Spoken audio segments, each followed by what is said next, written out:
ಹೊಸ ಬಟ್ಟೆ ಖರೀದಿಗೆ ಸ್ನೇಹಿತರೊಂದಿಗೆ ಹೋದ 9ನೇ ತರಗತಿ ಬಾಲಕನೊಬ್ಬ ಕರೆಂಟ್ ಶಾಕ್ ತಗುಲಿ ಮೃತಪಟ್ಟಿರುವ ಘಟನೆ ರಾಯಚೂರು ಜಿಲ್ಲೆಯಲ್ಲಿ ನಡೆದಿದೆ. ಗುಂಡಸಾಗರ ಗ್ರಾಮದ ಕಾರ್ತಿಕ್ ಮೃತಪಟ್ಟ ಬಾಲಕ ಶಾಲೆಯಲ್ಲಿ 10ನೇ ತರಗತಿ ವಿದ್ಯಾರ್ಥಿಗಳಿಗೆ ಬೀಳ್ಕೊಡುಗೆ ಸಮಾರಂಭ ಆಯೋಜಿಸಲಾಗಿದ್ದು, ಈ ಹಿನ್ನೆಲೆ ಹೊಸ ಬಟ್ಟೆ ಖರೀದಿಗೆ ತನ್ನ ಇಬ್ಬರು 10ನೇ ತರಗತಿಯ ಸ್ನೇಹಿತರ ಜೊತೆ ಕಾರ್ತಿಕ್ ಕೂಡ ಹೋಗಿದ್ದ. ನೀರು ಕುಡಿಯಲು ಹೋದಾಗ ಕಾರ್ತಿಕ್ಗೆ ಬಾವಿ ಪಕ್ಕದಲ್ಲಿರುವ ಪಂಪ್ನ ಕರೆಂಟ್ ಶಾಕ್ ತಗುಲಿದ್ದು ಕಾರ್ತಿಕ್ ಸ್ಥಳದಲ್ಲೇ ಸಾವನ್ನಪ್ಪಿದ್ದಾನೆ.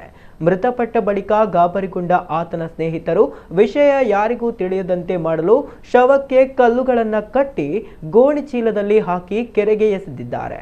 ಬಾಲಕ ನಾಪತ್ತೆಯಾದ ಬಗ್ಗೆ ಕಾರ್ತಿಕ್ ಪೋಷಕರು ನೀಡಿದ ದೂರಿನ ಅನ್ವಯ ಅನುಮಾನಗೊಂಡು ವಿಚಾರಣೆ ನಡೆಸಿದಾಗ ಅವನ ಜೊತೆಗಿದ್ದ ಅಪ್ರಾಪ್ತ ಸ್ನೇಹಿತರು ಈ ಭಯಾನಕ ಸತ್ಯವನ್ನ ಪೊಲೀಸರ ಮುಂದೆ ಬಾಯ್ಬಿಟ್ಟಿದ್ದಾರೆ.